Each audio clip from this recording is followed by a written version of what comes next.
Thank you.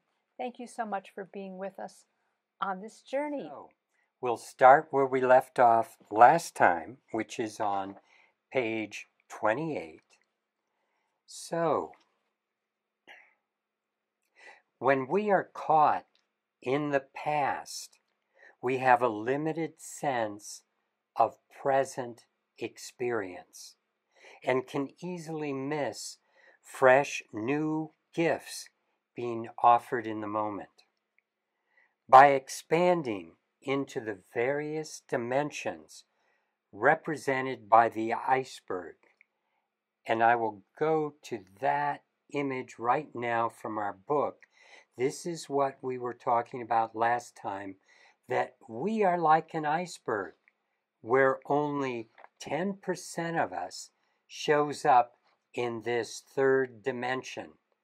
The rest of us is literally in higher dimensional realities. So we gain access all the way up to the level of soul, and a level that cultivates the expression of truth. At the physical level, where we spend much of our focus, understanding is based on the transitory. Everything our senses interact with will change or die. This issue of impermanence is compounded by the fact that all information is filtered through our beliefs and judgments, which makes each person's understanding of reality totally unique. No great truths could ever be found here in the third dimension. They only exist at the highest levels of permanence. At the level of soul, we can move into more permanent and fulfilling aspects of our being. All these different aspects are dimensions that are unseen from the physical. However, by incorporating the fullness of our consciousness into higher awareness, we become capable of becoming masters able to work with a greater playing field. So what we're really saying here is that from our tiny perspective at the tip of the iceberg, this part of our reality, if we believe this is the only thing that exists, we're going to be stuck in a very limited sense of creation. And that it's only by expanding into those higher aspects of our being that we will be able to expand our consciousness, experience more love, and experience really more power of who we are. That's where intuition kicks in. That's where the strength of our ability to create comes from. So that's what our goal is in working with all the tools that we work with. It's to help people expand into the larger part of their being so they can be capable of doing so much more, connect into unity, and feel that love that they truly are. So, next section is icebergs, acupuncture, magnets, and deep sea divers. So now we're talking about, here is the image, finally, of the iceberg we've been discussing, where only the tiny bit at the surface is what most of us relate to as the whole iceberg. We think we're the whole thing, and yet there's so much more to us than what we see staring back at us in the mirror. So this analogy shows the reliance we place on the physical level, which limits our awareness and thus our ability to fully live life and evolve consciously.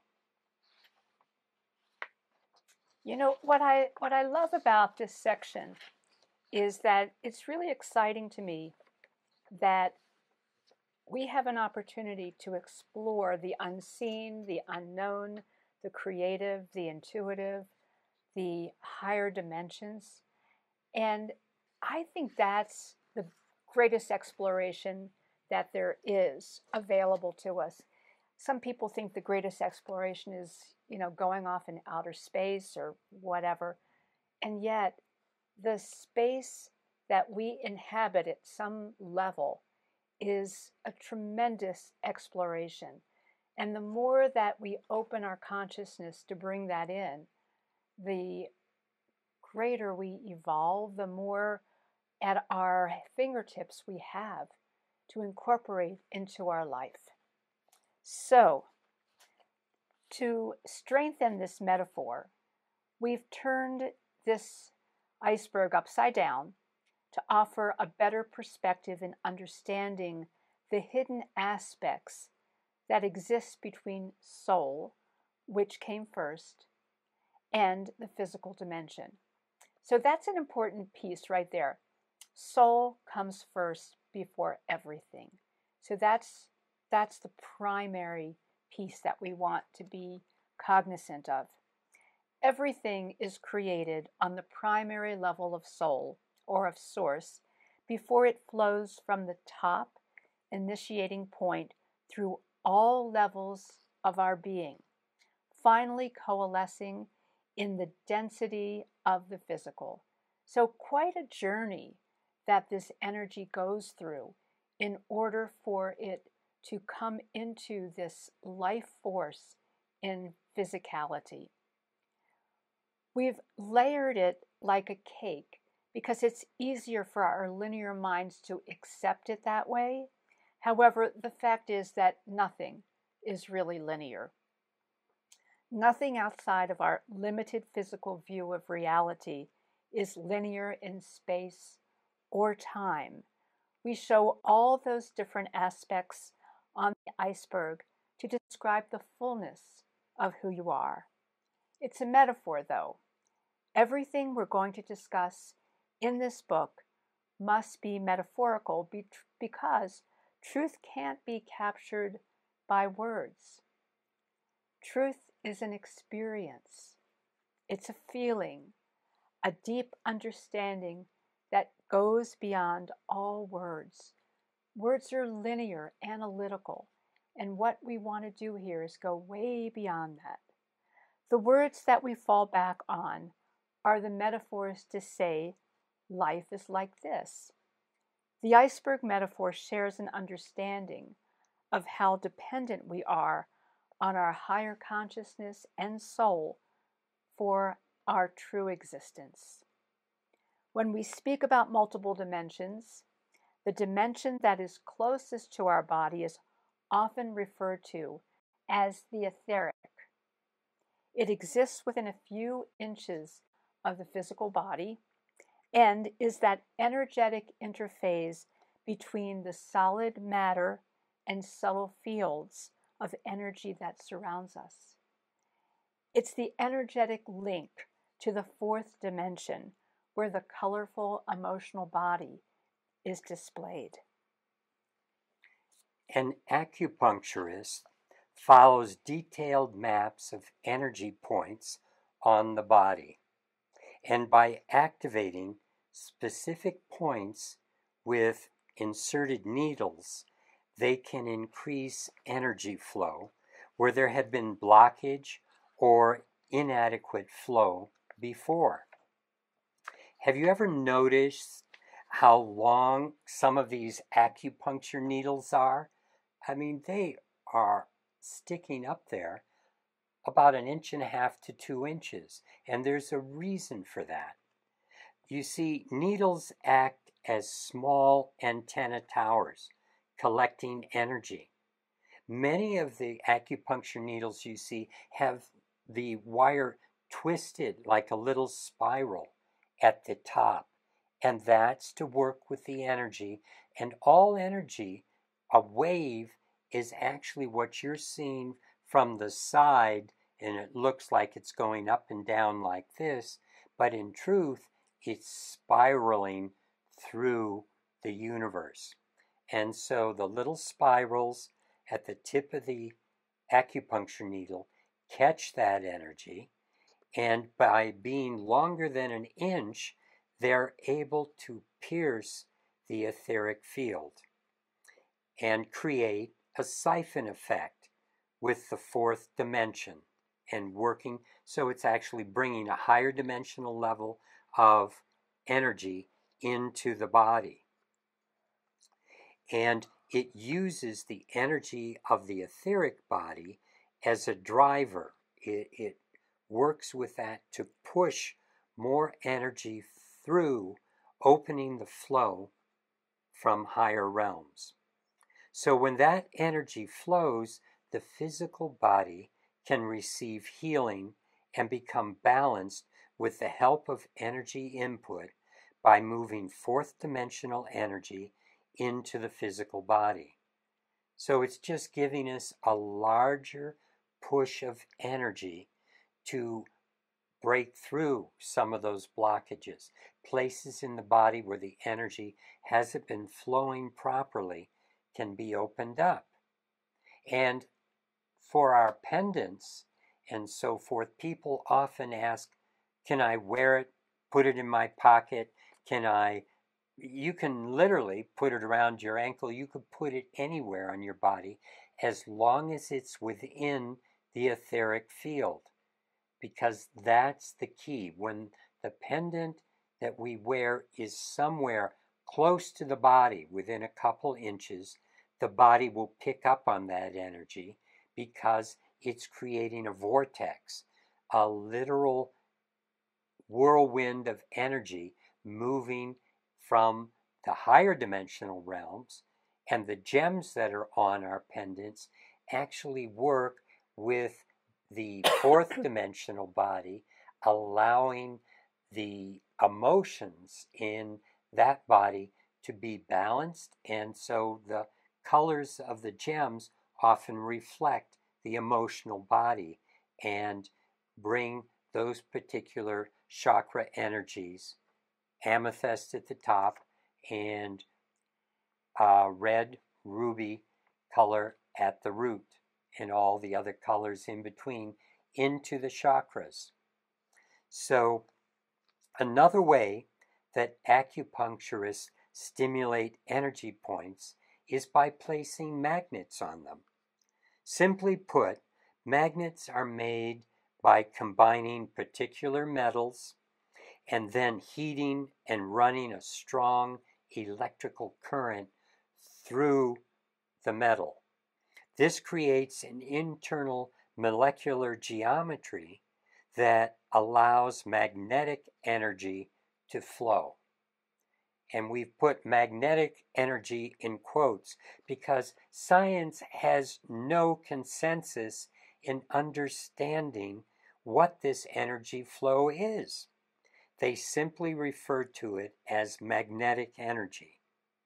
But from a higher perspective, we can see that it's really etheric energy. That is the etheric field that connects everything, and that's the crossover energy flow between the physical and the subtle bodies. So magnets work in a similar way as the acupuncture needles, stimulating a flow of etheric energy, which then directs fourth dimensional energy into acupuncture points that need activation. The south pole of a magnet, where the energy is flowing out, is usually the end that is directed toward the body. So I think this is a good place to just put it out and say, is there any question or any comment at this point that anyone would like us to respond to? So I'll just take that moment. You can either raise your hand or you can put something in the chat for us. And we'll just give you a moment to see if there's anything at this point. And if not, then we will keep we'll keep on going. Okay? All right, let's keep going.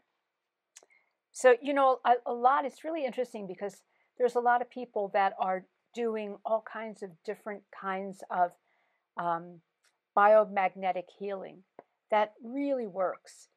And I think that through some of this explanation, you have a clear understanding of why that's so, because we are tapping into those other aspects of who we are that we can work to integrate into our physical lives.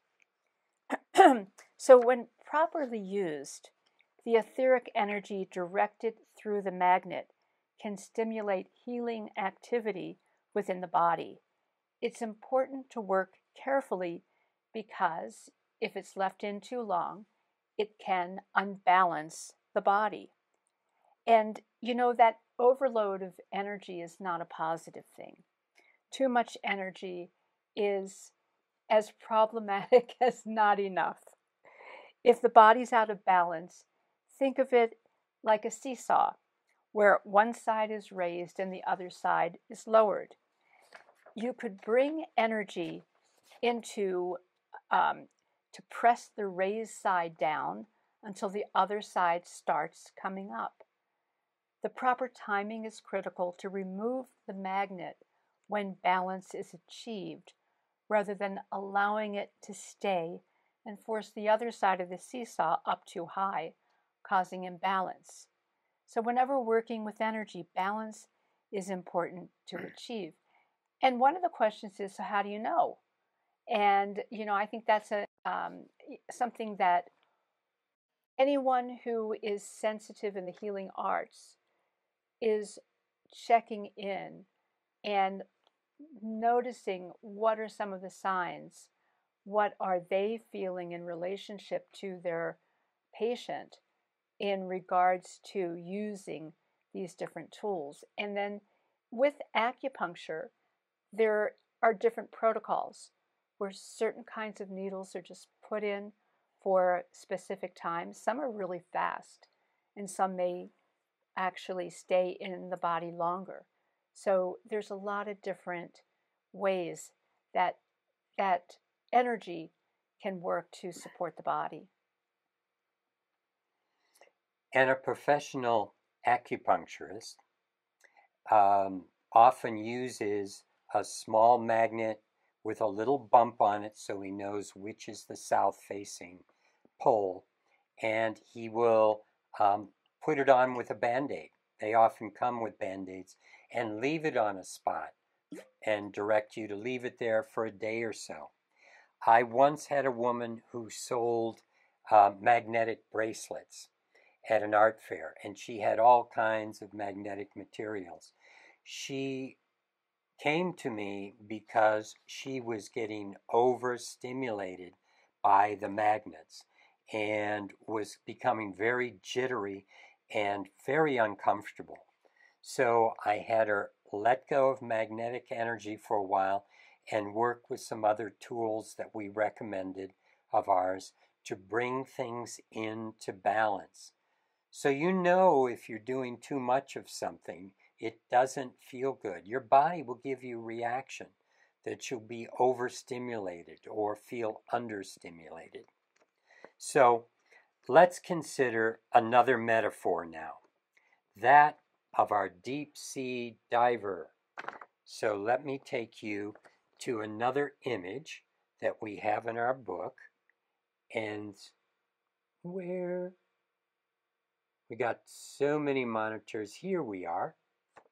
So this is the next metaphor, an image from our book, that the boat on the surface of the water is pumping oxygen down to the deep sea diver at the bottom. And this is similar to what's represented in the iceberg metaphor as the source or soul, which is at the top, and it's moving energy through all the different dimensions of our being and all through the different levels of the ocean here in the metaphor, until it reaches the deep sea diver at the bottom in his pressurized suit. He wears heavy leaded boots to keep him from floating up to the surface.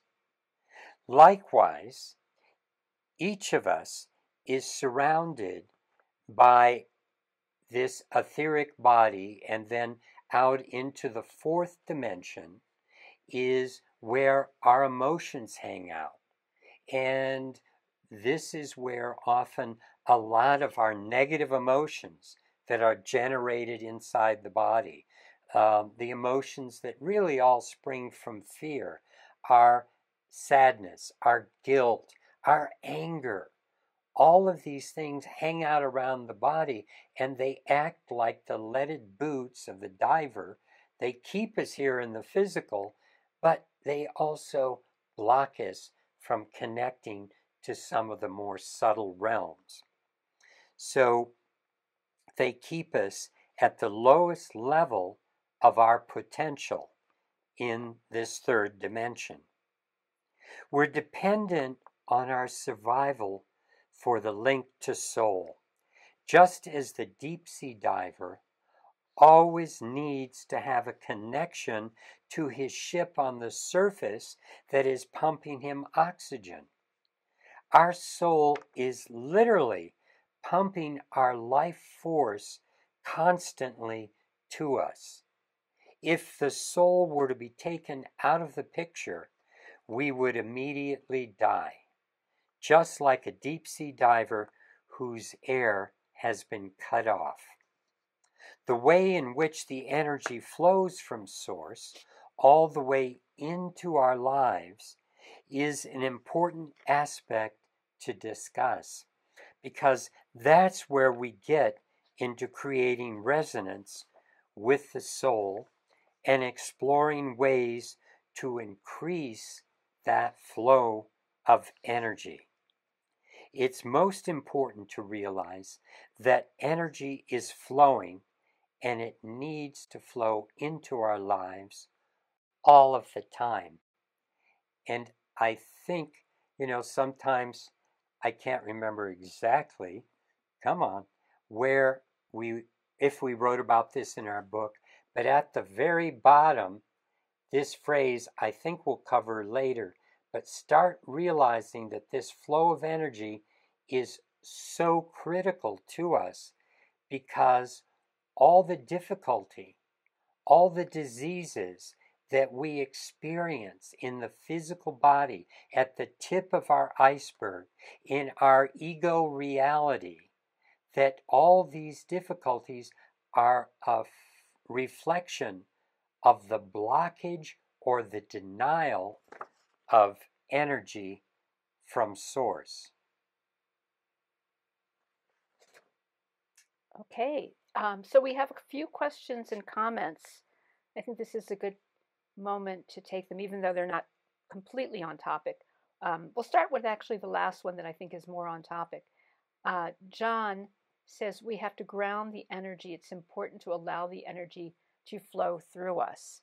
And that's really important. Everything really is about flow and connection. It's not about stopping it or storing the energy or doing things that we tend to do in our everyday life. We're more in a control aspect with energy, as opposed to being a conduit to just work with the energy and be in the flow. And so, John, that's really a very important point.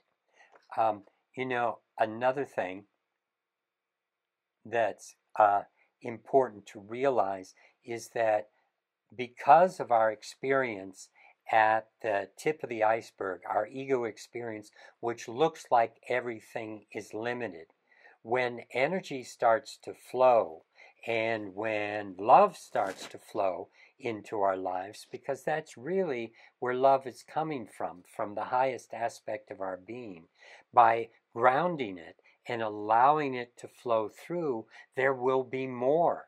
And there will be more. We have to allow for the flow, and then we have an infinite source of love, an infinite source of energy. It's when we block that flow, stop it in some way, either before we get it or even if after it's starting to come in, if we want to hold on to it, that's not a good aspect of working with it either. As you know, John's pointing out, we really need to ground, let it flow through, and then there will be more and more coming into our lives. As a matter of fact, when something good happens in your life, thank the universe and ask for more. Thank you for giving me this. Please send more. Because you can always handle more as long as you're allowing it to ground and passing it through to others, sharing it with others. Then more will come through you. Okay, so here's another question from Madeline, and this is regarding our pendant. If we use our pendant for someone that is sick and needs healing, how do we use it and clean it afterwards? So, do you want to start talking about that one? There are different ways of working with it. One is if you have a friend that hasn't asked for your help, or you want to give them help, ask them first. And if you don't have a response, then you can always offer it to their soul. Send them energy on that level. And then you can be working with your pendant and working with your intent to project that healing energy to them on a soul level. If you want to loan them your pendant, and you can do that, always be sure that you're working with the grounding side toward them to allow the energy to flow through. If that's usually the safest and best way to work with it. Sometimes it's important to be more stimulating. If they need more stimulation, if they need higher connection, then put the face of the pendant toward them. And they can use it and work with it. And when they're done, the pendant is somewhat self-cleaning all the time because energy is flowing through. However, you can always work with it. I sometimes will work with it almost holding it between my hands as if I'm in prayer and ask that the energy be cleared, ask that it be filled with the highest vibration of light and love. So your intent in working with subtle energy is always important, and you can direct it through. If you feel like putting it in the sunshine will give it an extra boost, or if you have one of our geometries, like anything like what's sitting next to me now, the Aquarian Pyramid is a wonderful tool for working with raising the energy of any of our pendants, of tools like other tools that we make, of crystals, of food, anything you want to raise the energy level of. Make sure that it's cleansed and clean. The Aquarian Pyramid is a very good tool to use, and I can bring a picture of that in later. Okay. And then Nona asks, can we wear the pendants too long and cause an imbalance? And I think that's a great question. I think especially when you get started. I had this experience when I first started wearing the pendant, that it felt like I had it on for a couple of hours and I thought, whoa, I got to take a break. Always trust yourself. If you feel like the energies are more than what really is, what you can manage well in the time, then take it off, put it over on the side. The other thing that you might do is notice, do you have the star face towards your body or do you have the earth face towards your body? Sometimes when the star face is towards the body, it's moving the energy up and it's kind of stimulating more of that mental energy. And it can be a bit much after a while. So that's the other thing to take a look at, is just turn it over and see if that works for you. And the other, a very important part of all of this, of working with energetic tools, is to have a real high regard for yourself. Listen to yourself, notice what you're feeling, and you can also ask us questions. We're very willing to be available for you. Recently, there was a woman, and I'm going to let Greg tell the story because he had the experience more with her, but she was having a hard time wearing the pendant. And it turned out that she had quite a difficult energy block around the throat chakra. And she happened to be within a half an hour distance from where we live and was able to come over.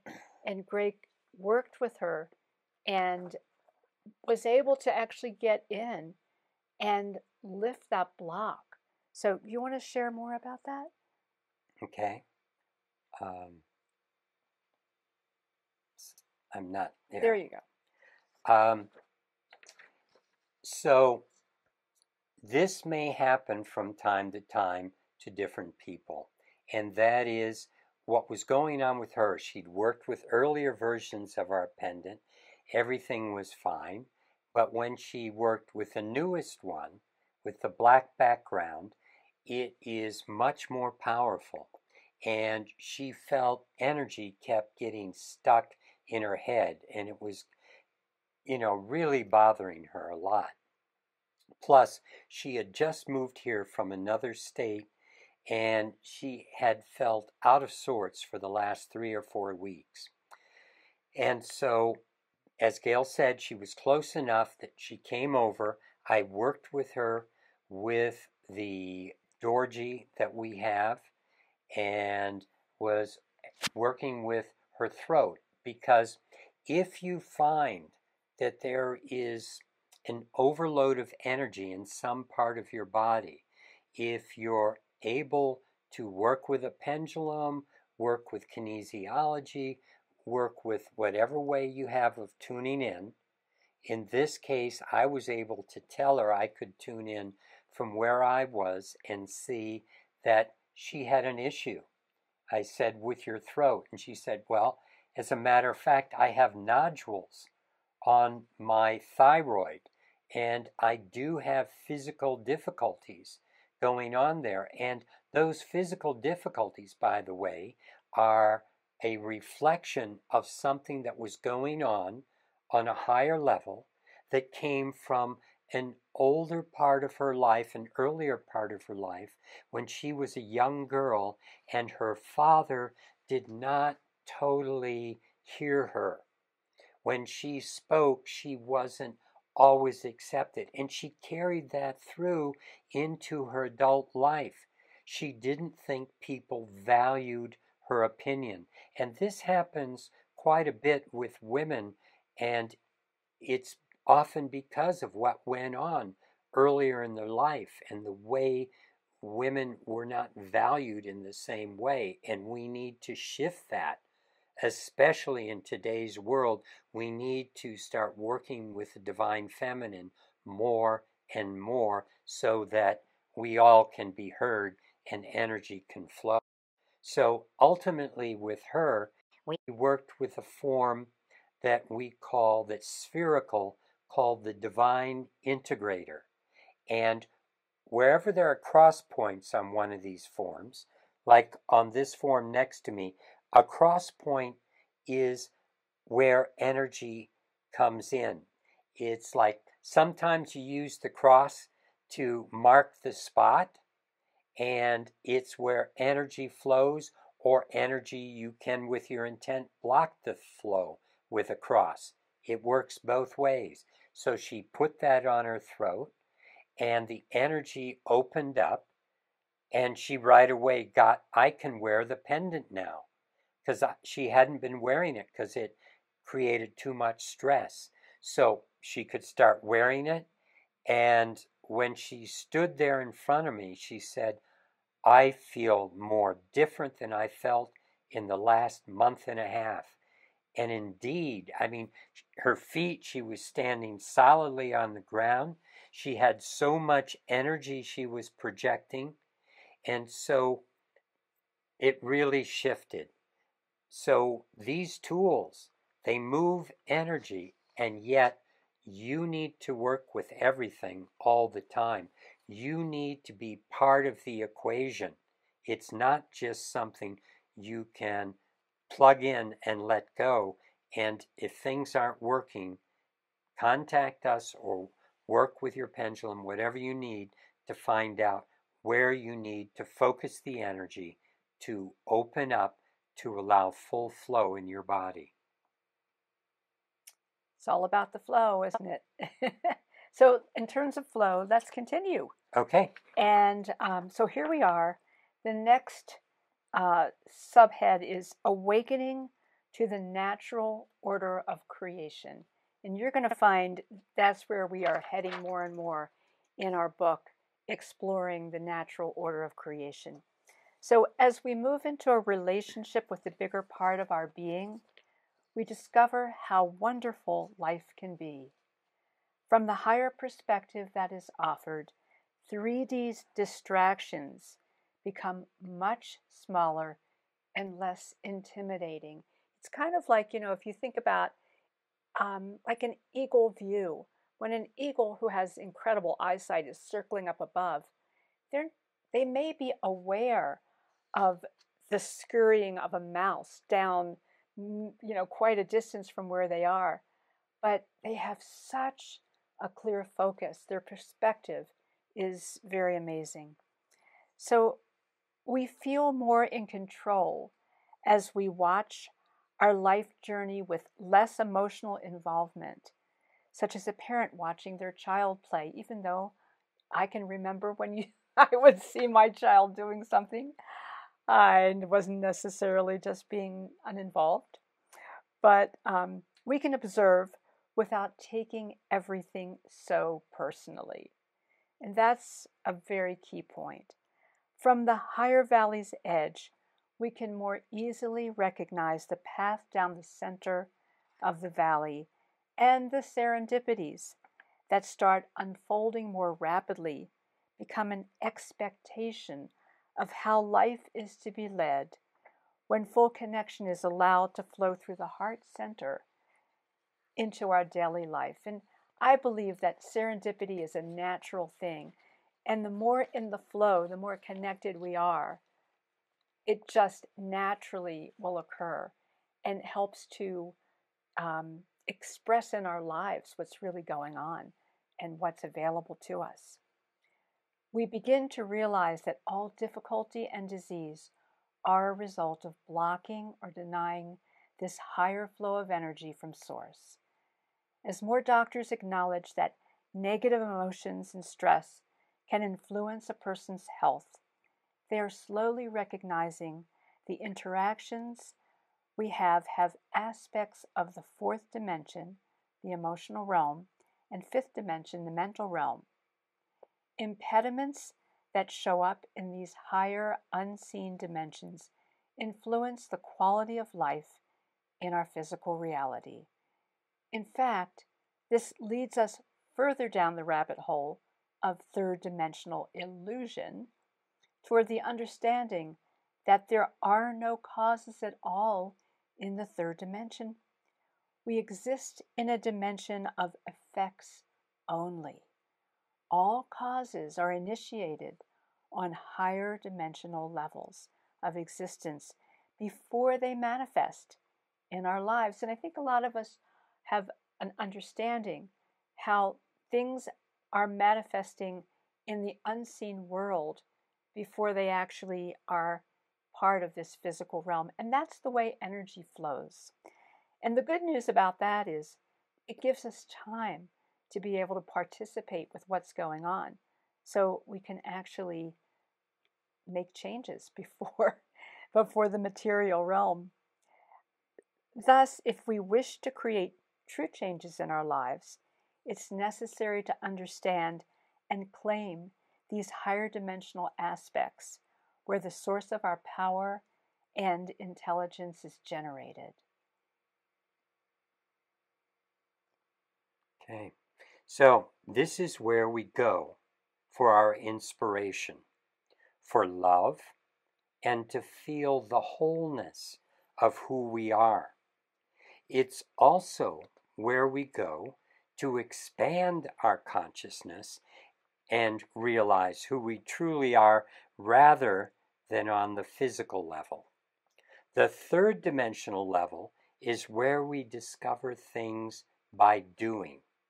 However, doing can only take us to the limits of what the physical body is capable of. It's when we expand into the higher levels that we discover the fullness of our consciousness. This is why it's important to practice mindfulness, meditation, creative time, and disciplines that help us find the peaceful and quiet place within. This is sometimes referred to as 0 point, coming back to the core of who each one of us is, to experience our beingness, to balance with the doingness and physical stimulation we are so familiar with every moment of each day. It's a significant part of our life to develop and master access to higher inspiration, listen to our intuition, advance our ability to recognize the wisdom available to us, and to build higher awareness outside of ourselves as well as within, and integrate this into our everyday life. The balance is very important, and the lifeline that is presented to the deep sea diver not only gives the diver the nourishment of the air that she needs, it gives the diver the ability to stay connected to her essence and soul. Without that, we're not a full dimensional human. This is one of Gregory's very favorite bird stories. I love birds. Wait a Okay. minute. Now, do you want I'll just start here. at the potential? The potential of where we're going by raising our consciousness can be expressed very simply in this story of a small bird known as the very thrush, which nests in northern New England and southern Canada. So it goes up in the colder countries. During the summer breeding season, these tawny-colored songbirds are dedicated to raising a brood of chicks. A scientist studying the very thrush found that sometimes the timing of their cycle of nesting, raising young, bringing them into full adulthood, and then migrating changed from season to season. He tried to discover the elements that fed into that change. Why would they cut their important breeding season short? Was it a function of the availability of food that summer? Was it the density of the thrushes that lived in that particular area?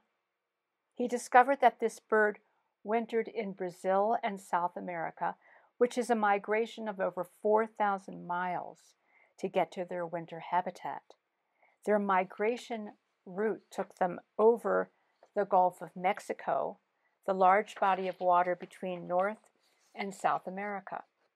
The success of their migration was dependent on the quality of the weather over the Gulf. If a hurricane were to happen during their migration cycle, it would reduce their survival rate more than anything else. He learned that they abandoned their summer breeding grounds at a particular time to avoid hurricanes and severe weather in the Gulf. The very thrush has been recorded at successfully noting the intensity of hurricane season months in advance.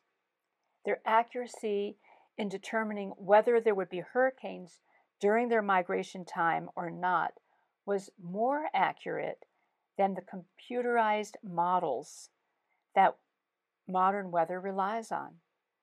It boggles the mind that the power of computers' collected data and various information services that come through advanced technology, human mental capabilities, could not match what this small bird can do with its tiny, measurable brain. All the brilliant minds that it focused on the importance of weather prediction were outdone by a tiny bird brain. We use the phrase bird brain to slander someone. So what is really going on here? When we think about where our intelligence lies, most people point to their heads. Many of us think our big brains are the center of our success. The character at the tip of our iceberg metaphor with the really big brain is creating and controlling everything. It all flows forth from us, the one interacting with this physical world. So, oh, aren't you going to say not so? Oh, not so. Not so. Not so. Should I read the next then? I think. Okay, so we can finish this metaphor. This really begs the question of consciousness. It's not something that is dependent on mental capabilities, but rather the source of all information and all being. When we are tapped into that larger part of ourselves, the part inclusive of higher consciousness, we have access to all the information that is of value to us in our life at the moment. We wish to expand our life's needs to be of service to others, and then that information from consciousness is also there for us, just as easily, as clearly, and definitely as it is for the necessary life cycle of the very thrush. The reality of and dependence on this connection is demonstrated by many animals and plants that must be tuned in to this level of awareness for their survival and to have their lives fully operational in relationship to the patterns and cycles of life on this planet. This is true throughout the entirety of this planet, the solar system, and universe. Every part is interlinked and dependent on every other. Science is now showing us that every aspect of universe is tied to every other aspect of universe. We are a part of this unity and become more aware of our connections when we raise our level of consciousness to the brilliance of existence provided for by the God Source. We can be totally fulfilled and taken care of as easily as any flower or animal. So they need a very thrush. That's the wonderful thing, what that very thrush is doing, what all these different animals are doing. Science simply chalks it up to instinct. And yet, how does a small bird in real time know what's going on with the weather on the planet and what's going to be happening with the weather? He's predicting it. He knows when to go before it happens.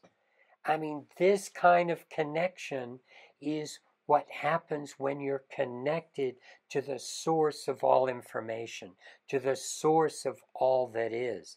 And if a bird can do it, and there are so many animals and plants that do it, human beings can do it.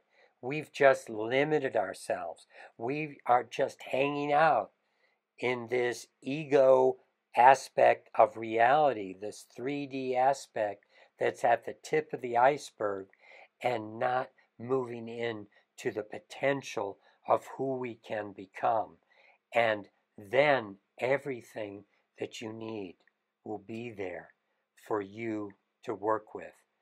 And this is how we've been working with information for the 40 years we've been doing this.